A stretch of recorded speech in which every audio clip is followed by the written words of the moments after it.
Let's call. Call on nykypäivän soittosovellus, ja nyt sulla on mahdollisuus ottaa se käyttöön vanhan puhelimen rinnalle, ja tässä videossa mä näytän sulle, että miten. Eli ensin meet sun puhelimen sovelluskauppaan, sen jälkeen kirjoitat tonne hakukenttään Call, ja sitten lataa sen sovelluksen ja avaat sen.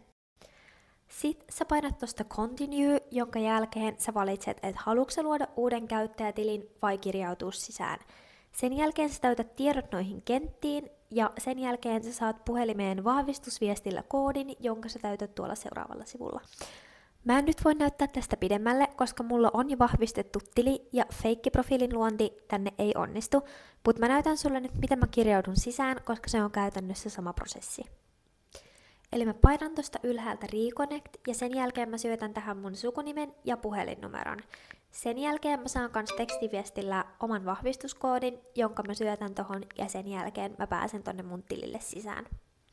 Sen jälkeen sun pitää sallia nämä mikrofoni-, ilmoitus- ja verkkoasetukset, koska kun tää on puhelusovellus, niin me tarvitaan ne. Sitten tuolta vasemmasta alakulmasta sä löydät sun profiilin ja tuolta Edit-kohdasta sä pääset muokkaamaan esimerkiksi profiilikuvaa, sitä miten sut voi löydä täältä sovelluksesta ja mitä sun tietoja näkyy muille.